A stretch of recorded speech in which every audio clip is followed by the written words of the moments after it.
Hey there everybody, and welcome to this video on 20 anxiety relief strategies. I'm your host, Dr. Dawn-Elise Snipes. In this video, I'm going to walk you through the basic strategies that I use to address generalized anxiety in someone who comes into my office. Now, it's important to remember that every person is different, and every person may display their anxiety slightly differently. So this just gives you a general idea of tools and techniques that I might use. We're going to start out by looking at what I go over in the assessment or intake interview and how that relates to the symptoms of anxiety. Then we'll explore other things that I rule out or rule in that might be contributing to the person's symptoms. Then we summarize the typical interventions that I use when treating generalized anxiety disorder. And I finish up by listing 15 psychoeducational topics that I think are important for everybody to have in a foundation treatment program. If you're not familiar with some of these tools or techniques that I'm using, that's okay. I've linked to longer videos that I've done on each one of them in the notes to this video. So just scroll down, look at some of those videos, and you'll be up to speed. So let's start out with the intake assessment or the diagnostic criteria. Remember, anxiety is a feeling, it's an emotion. So the first criteria for diagnosing generalized anxiety is excessive anxiety that's difficult to control on most days for at least 6 months about a variety of things. It's not about one specific thing, it's about a variety of things. It's also important to recognize that just like you wouldn't wait to go to the doctor until you had a pneumonia, you also are likely going to do better if you start addressing anxiety when you notice it, instead of waiting until you're at a crisis point or until you accurately and completely fulfill diagnostic criteria. Just because you haven't had it for 6 months or more doesn't mean it doesn't need to be addressed. So we start out with this first symptom, and I ask people about what triggers their anxiety, what causes them to feel anxious, what things do they think about when they're feeling anxious, and I make a list of these things as we talk. And then we examine those triggers for themes. Are they related to things like loss or abandonment or rejection or failure or loss of control? And we start trying to group them together a little bit to help the person get a better understanding maybe of where their anxiety might be coming from. Then I ask them about their anxiety vulnerabilities. Now remember, vulnerabilities are different than triggers. Triggers are things that kick off the anxiety response. Vulnerabilities are things that make people more likely to be triggered when they encounter certain stimuli. So being overcaffeinated, being unrested, being sick, being in a strange environment, all of those may be vulnerabilities for people's anxiety. And I go through each one very systematically. We look at physical vulnerabilities, such as being overcaffeinated or having low blood sugar, having poor sleep, being in pain. Then we move on to affective vulnerabilities. If the person's already feeling stressed out or overwhelmed about things, maybe they're just starting to feel burned out, then that may make them more vulnerable to react to things with anxiety. Then we look at cognitive vulnerabilities. When they are in a particular mood, perceiving the world as either optimistic or pessimistic, does that make them more likely to feel anxiety? And then we'll look at environment. Are there particular environments that contribute to their anxiety? Like I mentioned earlier, being in a strange place, or maybe being in an environment where there's lots of activity, like your kid's preschool classroom or a very busy restaurant, as opposed to your home or the library. And finally, we'll look at relationship vulnerabilities, if you will. And that is people in the person's life that may make them more vulnerable to react with anxiety. Are there people that make the person feel on edge, that may contribute to them being a little bit more hypervigilant, so they're more likely to become anxious and notice, for example, micro expressions. After we go through the themes, the triggers, and the vulnerabilities, then we go to effective coping strategies.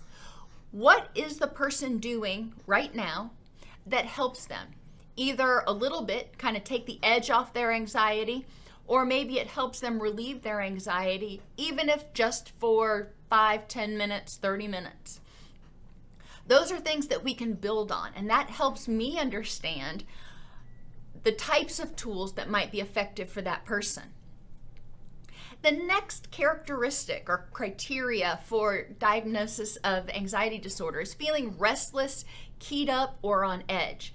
Now, this is different than anxiety. This is having difficulty sitting still. And this is a common symptom of ADHD. So the person may have anxiety, but they also may have concurrent ADHD or concurrent PTSD that is contributing to their sense of restlessness. So no matter how much of the anxiety that we treat, this particular symptom may continue to be present unless we also address it. So again, I ask them about what triggers your restlessness, what triggers your inability or difficulty sitting still, and are there any vulnerabilities that make it more likely that you will have difficulty sitting still or that you will feel more keyed up? A lot of these often overlap with the anxiety triggers, but it's still helpful to take a look at them. Then I ask them about their strengths and coping strategies for dealing with feeling restless or keyed up. What do you do when you have to sit still and you feel restless? Maybe it's in a staff meeting or on an airplane or something else. What strategies can you use that help you cope with that sense of restlessness and edginess? Muscle tension, sleep disturbances, and being easily fatigued are all additional symptoms, and they can all be caused by a variety of things. Muscle tension can be caused by poor ergonomics and pain, for example, that is completely unrelated to anxiety. So again, we can treat the anxiety and we can address the stress-related muscle tension, but if there's also muscle tension for other reasons, we need to pay attention to that too, because muscle tension is perceived by the body as a stressor, and that is going to trigger the stress response, which is going to make the person more vulnerable to anxiety. So I ask about different triggers for their muscle tension and what's an effective coping strategy, whether it's progressive muscular relaxation or massage or heat or stretching. What is it that helps them reduce their muscle tension? In terms of sleep disturbances, sleep can be disturbed for a lot of reasons. Your circadian rhythms can be out of whack, your hormones can be out of whack, you could be experiencing pain that is impacting your sleep. None of those are necessarily directly related to the anxiety, but they could be contributing to maintaining the symptoms.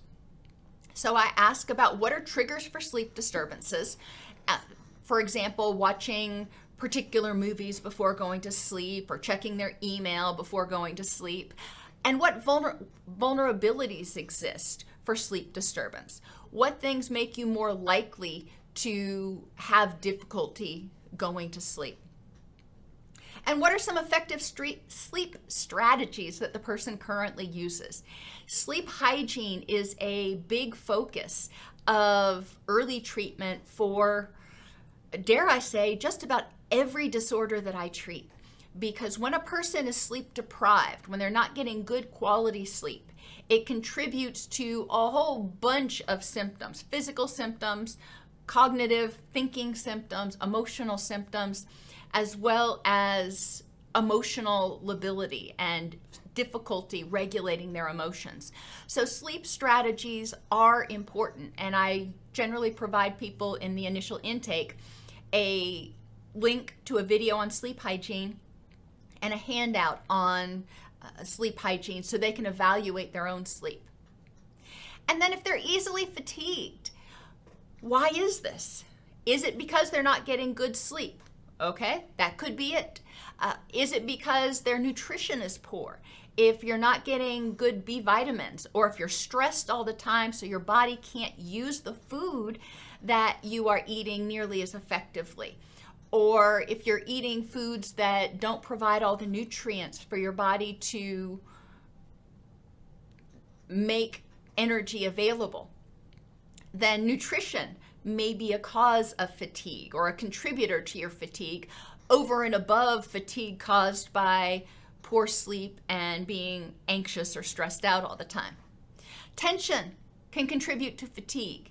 Even though you may not notice that you're holding a lot of muscle tension, holding that tension, keeping those muscles clenched, takes energy, and that contributes to fatigue. And finally, deconditioning. People who are anxious and people who are depressed often feel overwhelmed and exhausted because of life. So going to the gym, that's a pie in the sky thought. They feel like they barely have the energy to get through the day. They can't imagine mustering the energy to work out. But even deconditioning in terms of not being able to spend as much time cleaning the house or working on the yard, just doing regular activities of daily living may seem completely overwhelming. So they're not doing them. And after a period of time, the body loses its conditioning. It loses its stamina. The good thing is stamina can be rebuilt, but it's not something that comes back overnight. It's something that has to be gradually rebuilt. And what helps the person improve their energy when they're feeling fatigued? You may not be able to go from feeling completely exhausted to ready to go to the gym, but if you're feeling fatigued, is there something that can put a little pep in your step besides caffeine? And I ask people about music. Are there particular songs or playlists they listen to that can give them a little boost?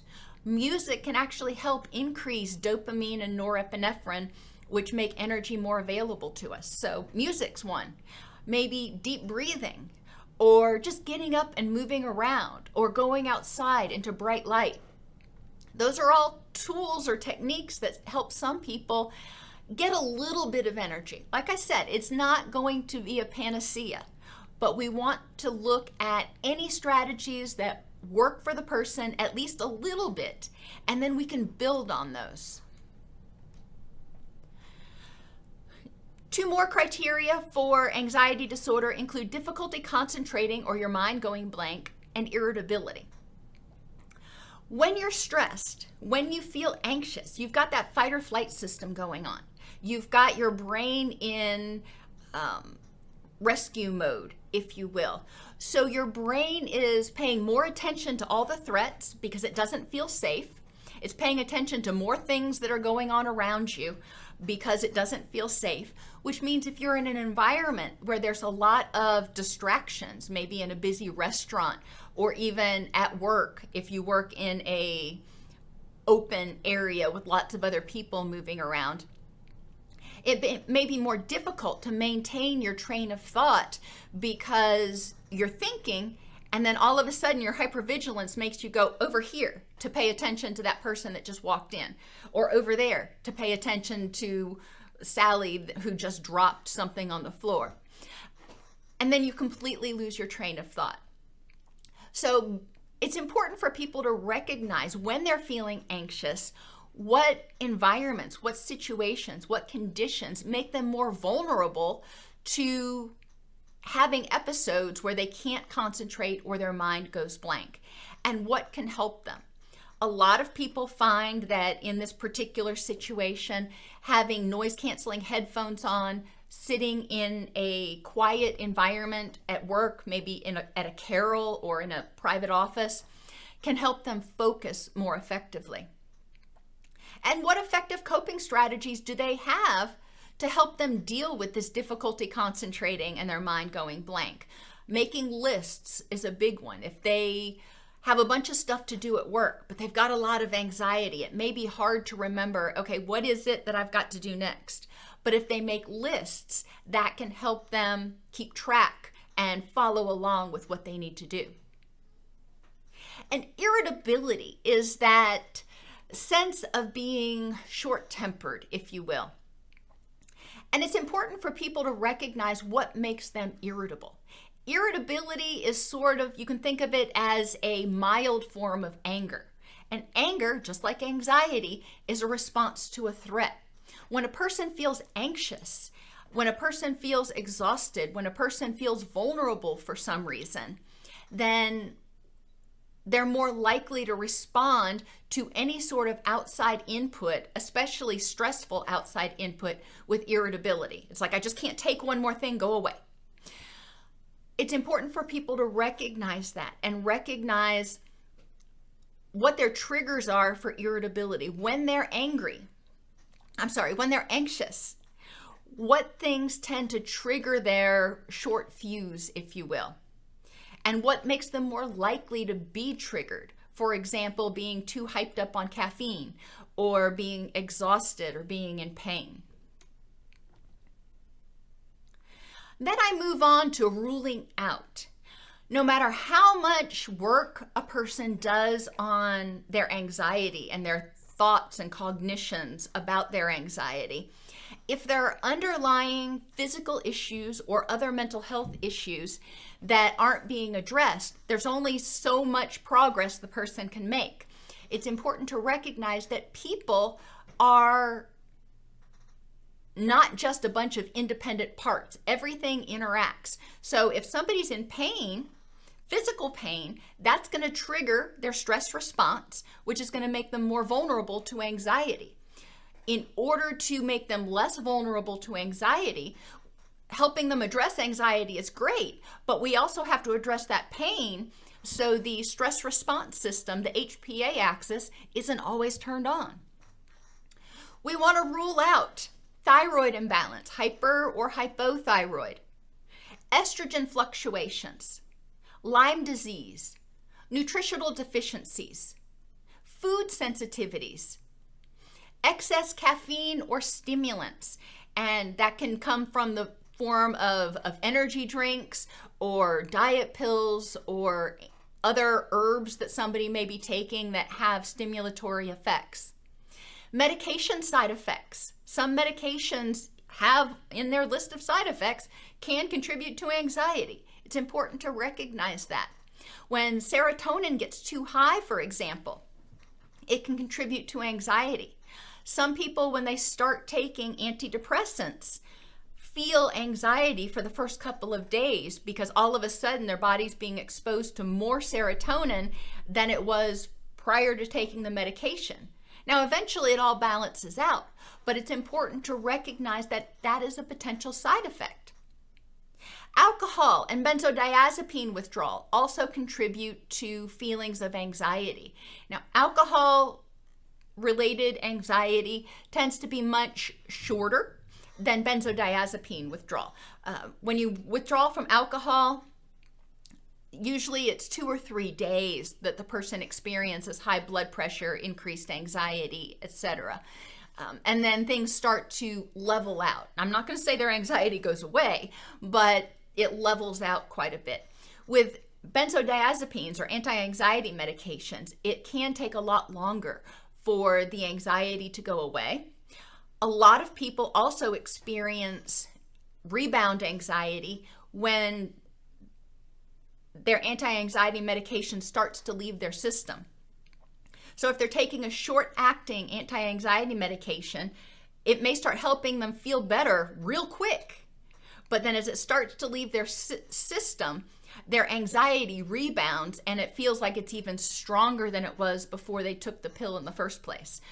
And it's important, if that's occurring, to talk with your doctor about whether there are more longer acting options that would reduce the rebound anxiety, or if there are other treatment options, which there are, in lieu of benzodiazepines.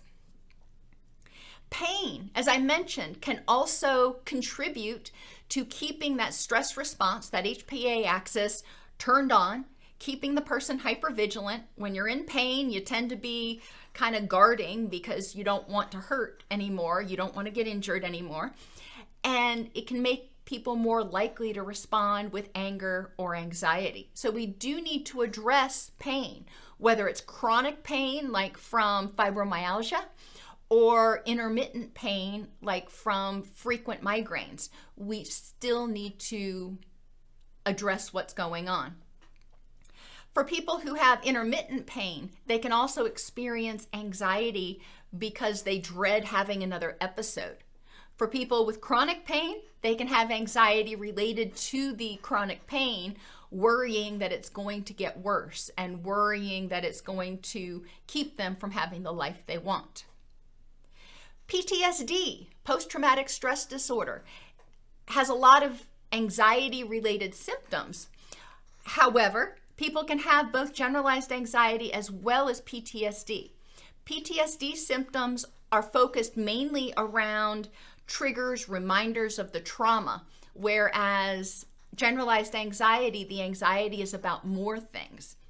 But if a person has PTSD, they are going to likely be hypervigilant, which is going to make them more vulnerable to anxiety about a variety of things. Obsessive compulsive disorder has an anxiety component. People have these obsessions that they can't get out of their head, and they're worried that if they don't do X, if they don't engage in a compulsion, then it is going to end up causing bad things. Or they may just have this repetitive, intrusive thought that they ruminate on that contributes to their anxiety. And social anxiety. Remember, I said generalized anxiety, the person is anxious about a multitude of things. In social anxiety, the anxiety is specifically about being negatively evaluated by people. Can you have both? Yes, potentially. But we do need, if somebody has a social anxiety component, we need to make sure that we're addressing that in addition to the generalized anxiety.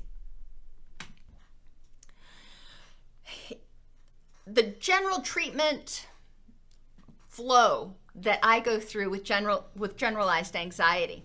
In this initial meeting, we have talked about triggers, vulnerabilities, and current effective strategies that the person uses. So I take all of those and I put them into a spreadsheet, and we look for themes, and I give the spreadsheet to the person so they are more aware. They can start identifying vulnerabilities and triggers that they want to address. I also refer people to their primary care to rule out physical causes and contributors like hormone imbalances, nutritional deficiencies, chronic pain. If they need to be or they want to be referred to a nutritionist or a sleep specialist, I also make a referral to those particular people at that point in time. I also have people start keeping a daily anxiety log in which they note the date, the time, the trigger or triggers for their anxiety, the intensity of their anxiety on a scale of 1 to 4, 1 being, yeah, I noticed it, but it wasn't a big deal. 2 is, I felt anxious, but I was able to get through just fine. 3 is, I felt really anxious, but I managed somehow to get through it and pushed through, but it was really, really hard. And 4, the anxiety was overwhelming. I couldn't, I was paralyzed. So date, time, triggers, intensity, duration. Did it last 5 minutes or 5 hours? And what interventions, what things did they do that helped to either reduce their anxiety or help them recover after the anxiety episode? And then henceforth, each week we review their anxiety logs. That's like the first thing that I do with people after I ask them, how's your week been? We look at the anxiety logs and I evaluate it for repeating triggers and repeating themes for their anxiety. Then we process at least 3 of their triggers for their anxiety. And I use the FCP method. What are the facts for and against your belief about this situation? What aspects did you have control of in this situation? And based on the facts and your ability to control the factors you had control of, what's the probability that this actually would have ended up being a catastrophe, would have actually ended up being a notable threat. That's where we start.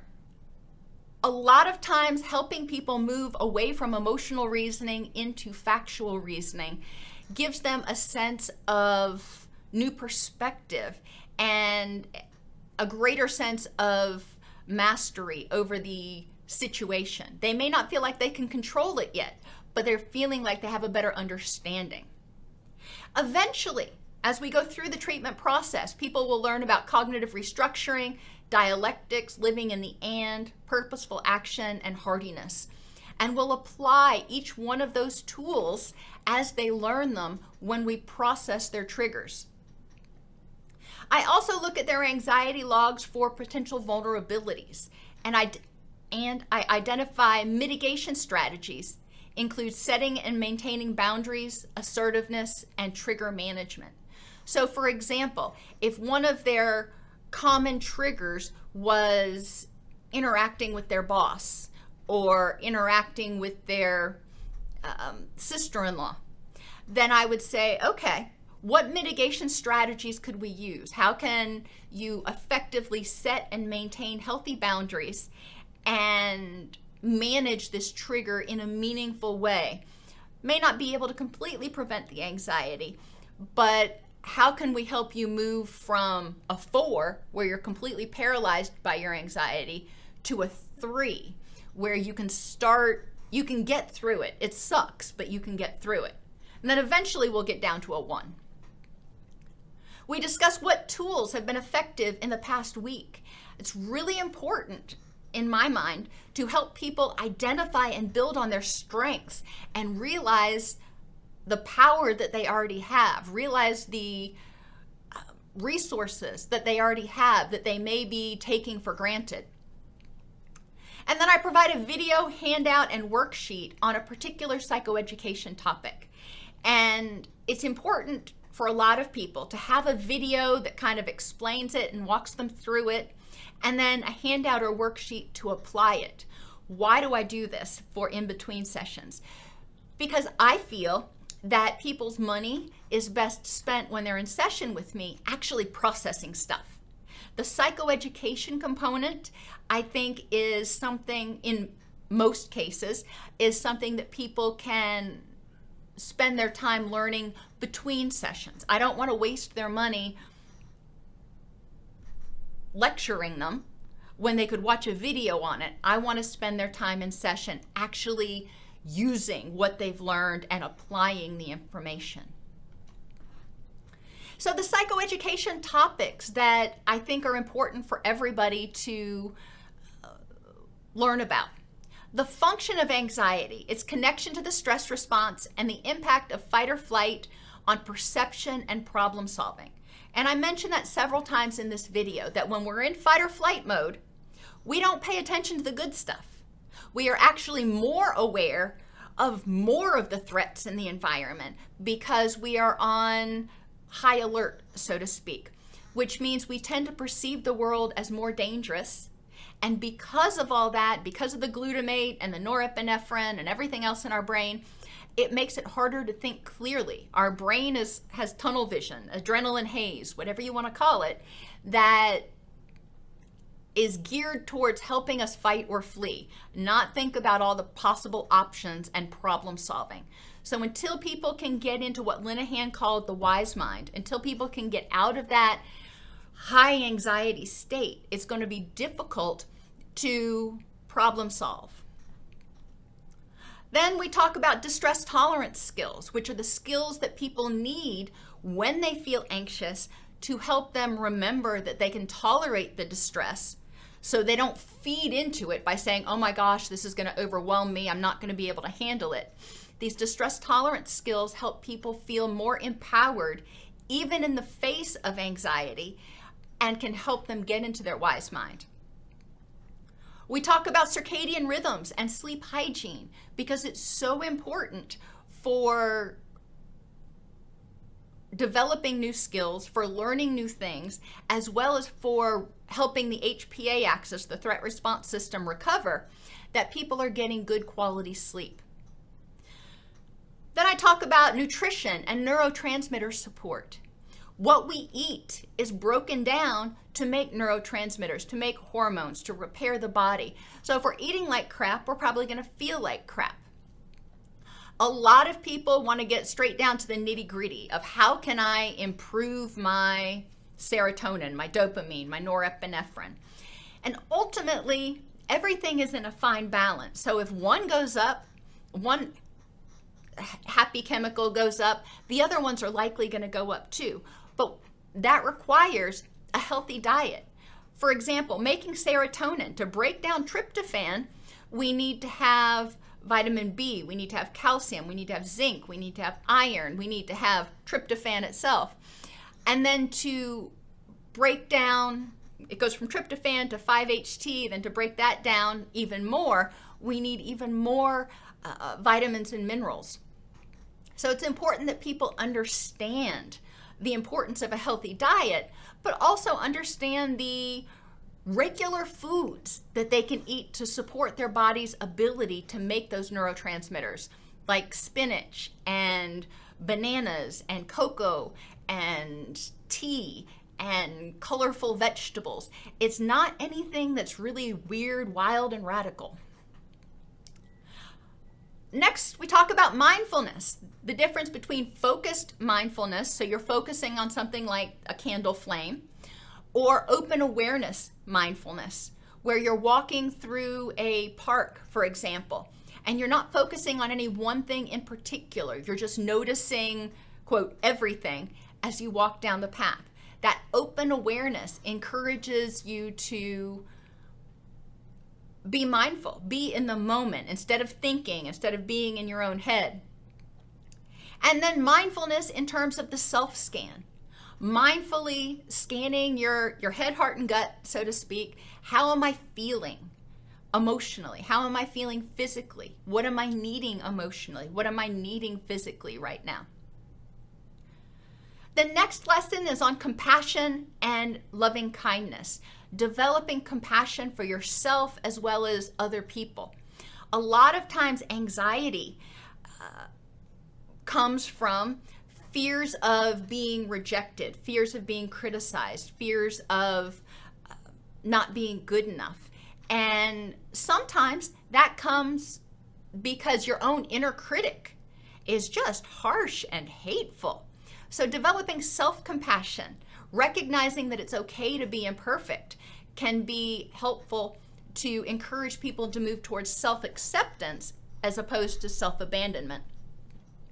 And loving kindness meditation is helpful to inspire compassion for others, even others that are being kind of difficult. The next unit or topic is cognitive distortions, what they are, their function, and restructuring them. Cognitive distortions include things like all or none thinking, mind reading, and catastrophizing, and over-personalization. So we talk about how those thinking errors are likely thinking strategies that formed in childhood before you could think more critically, so to speak, and often remained unchecked. Then we talk about alternatives, such as looking for alternatives. Instead of thinking it always happens or it never happens, looking for exceptions. You know, when has this happened? If I say it never happens, is that true? Or are there exceptions? If I'm taking things too personally, instead of saying it's all about me or the person's mad at me or hates me, what are 3 other explanations for why they may have given you a dirty look besides you? You know, did they even see you, or were they caught in their own thoughts? Then we move on to optimism, and I have in here tragic optimism, because unbridled optimism can be just as unhealthy as unbridled pessimism. Tragic optimism includes an element of dialectics and living in the and. In tragic optimism, we recognize what is, but we have hope that it can get better. We recognize the good and the bad in the present, and we have hope that we can make a difference to move towards a more rich and meaningful life. Unit 9 looks at schema. Schema are our brain's cliff notes, our brain's shortcut to help us interpret what to happen. You have schema about everything. Stoplights. I'm assuming everybody who's watching drives. And so you have a schema. When you see a stoplight that's on yellow, you have a schema that tells you how to react. If you think that yellow lights are really long and you've got plenty of time to get through, then you're going to keep on going or maybe even floor it. If you think that yellow lights tend to change really quickly and you don't want to run the red light, then you're probably going to stop. So based on your past experiences with yellow lights, you're going to react in the current moment, probably without thinking about it. You're not going to sit there and go, okay, well, the last 3 times I came to this light, it changed really fast. It's just sort of an automatic process. That's the beauty of schema. It helps us do some of our things in default mode or on autopilot. Unfortunately, if somebody's been exposed to trauma or has been anxious for a long time, then their schema may have been altered to expect that the world is going to always be a dangerous, disempowering, unpleasant place. So it's going to be important to evaluate their schema. Back then, that may have been true. In the current context, at the current time, is this schema still accurate? If so, okay, how do we deal with it? If not, how can you adjust your schema? Relationships are the same way. If you've been in multiple bad relationships, you may expect that people aren't trustworthy. But that really sets everybody else up to be at a loss because you're just expecting they're going to behave badly. If you adjust your schema and you say, okay, in this context at this time with this person, are my beliefs about what's going on, are my expectations true, or am I just assuming based on other people's behaviors and past experiences? Number 10 is creating a rich and meaningful life vision board, helping people visualize what things are important in their rich and meaningful life. What things do they currently have that are important in their rich and meaningful life? And instead of using their energy, just holding on to anxiety and tossing it around in their hands like a hot potato, how can they instead use that energy to nurture the things that are important in their life? And what kind of a difference would that make? Number 11 is acceptance, purposeful action, and hardiness. Helping people recognize that sometimes life just sucks. It is what it is, so to speak. But using their energy purposefully, instead of using their energy to be angry about it and stew on it and pout, using their energy and saying, okay, can't change this situation, but what can I change? What can I use this energy for that would help me move closer to a rich and meaningful life? Number 12 moves into relationships and interpersonal behaviors. And I start out with setting and maintaining boundaries. A lot of times people feel anxious because they have never been taught how to set boundaries and maintain them. Other people have encroached on their boundaries and told them what to think or what to feel or criticized them for how they think or how they feel. And so learning how to set and maintain boundaries is really important to helping people feel empowered and safe in any relationship. In section 13, we talk about secure attachment, positive self-talk, and the inner child. So there's a lot there. Hopefully by this point in treatment, people's triggers and anxiety experiences are a lot less intense and a lot less frequent. So they have more time to spend on developing additional skills. But in order to feel safe, in order to feel loved, people typically need to have some secure attachments, including a secure attachment with self. feeling like you can be there to respond to your own needs. So we talk about what secure attachment looks like, how secure attachment is developed, how to use positive self-talk to enhance your secure attachment with yourself and to help heal your inner child that may have been wounded because of past things. In Unit 14, we talk more about the inner critic, because the inner critic is huge and contributes to a lot of people's anxiety.